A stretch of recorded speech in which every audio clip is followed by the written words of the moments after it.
రథసప్తమి వేడుకలకు రాష్ట్రంలోని ప్రఖ్యాత సూర్య దేవాలయం అరసవల్లి సిద్దమైంది. దేశంలోనే నిత్యం పూజలందుకునే సూర్యనారాయణుడు కొలువైన క్షేత్రాన్ని సర్వాంగ సుందరంగా తీర్చిదిద్దుతున్నారు.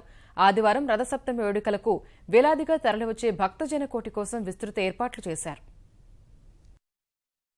సాక్షాత్తు సూర్య భగవానుడు కొలువైన క్షేత్రం శ్రీకాకుళంలోని అరసవిల్లి. ఏటా మాఘశుద్ధ సప్తమి రోజున స్వామివారిని దర్శించుకునేందుకు శ్రీకాకుళంతో పాటు రాష్ట్రంలోని వివిధ ప్రాంతాల నుంచి భారీగా భక్తులు తరలివస్తుంటారు. రథసప్తమిని పురస్కరించుకొని శనివారం అర్ధరాత్రి 12:20 నుంచి ఆదివారం ఉదయం 6 గంటల వరకు మూలవిరాట్కు క్షీరాభిషేకాన్ని నిర్వహించనున్నారు. ఆదివారం సాయంత్రం 4 గంటల వరకు సూర్యదేవుని నిజరూప సందర్శనకు ఏర్పాట్లు చేస్తున్నారు. రథస్థం భాస్కరం దృష్ట్యా పునర్జన్మ నలభ్యతే అని రథసప్తమి నాడు సూర్యనారాయణ స్వామిని ఎవరైతే దర్శించుకుంటారో, అర్చించుకుంటారో, అభిషేకించుకుంటారో వారికి 7 జన్మల నుండి కూడా రోగ శోగ దారిద్ర్య బాధల నివారణ జరుగుతాయని మనకు పురాణాలు చెప్తున్నాయి.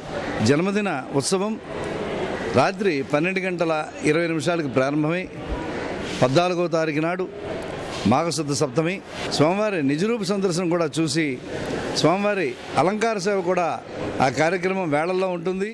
రథసప్తమి రోజు స్వామివారి దర్శనానికి వచ్చే భక్తులకు ఇబ్బందులు కలగకుండా అధికారులు ఏర్పాట్లు పూర్తి చేశారు. సుమారు 2 లక్షల మంది భక్తులు వస్తారని అంచనా వేస్తున్న అధికారులు ప్రధాన రహదారి నుంచి ఆలయ ముఖద్వారం వరకు క్యూలైన్లు ఏర్పాటు చేశారు. స్వామివారి కోనేరైన ఇంద్రపుష్కరిణిలో ప్రత్యేక రక్షణ ఏర్పాట్లు చేశారు. భక్తుల రద్దీ దృష్ట్యా పోలీసులతో భారీ బందోబస్తు ఏర్పాటు చేశారు. గతం కన్నా కూడా అధికంగా భక్తులు వచ్చేందుకు అవకాశం ఉంది కాబట్టి వీళ్ళందరికీ కూడాను నేను పుష్కరిణి చుట్టూను తర్వాత ఈ చుట్టుపక్కల కూడాను మనకి ఎక్కువగా క్యూ లైన్లు పెట్టి దానికి టెంట్లు అవి ఏర్పాటు చేసి స్వచ్ఛంద సంస్థలు మా డిపార్ట్మెంట్ ద్వారా కూడాను మేము వాటరు, పాలు, బిస్కెట్లు అన్నీ కూడా సప్లై చేయడానికి తగు చర్యలు అన్నీ తీసుకుంటున్నాము. వికలాంగులకి, పెద్దవారికి, గర్భిణీ స్త్రీలకి వీవీఐపీ గేట్లోంచే వారికి దర్శనం తీసుకుని తగు చర్యలు మేము తీసుకుంటున్నాము. రథసప్తమి పర్వదినం రోజున సామాన్య భక్తులకే ప్రాధాన్యత ఇస్తామని మంత్రి అచ్చెన్నాయుడు తెలిపారు. వీఐపీ పాసులను పూర్తిగా రద్దు చేశామన్నారు. స్వామికి అత్యంత ప్రీతమైనటువంటి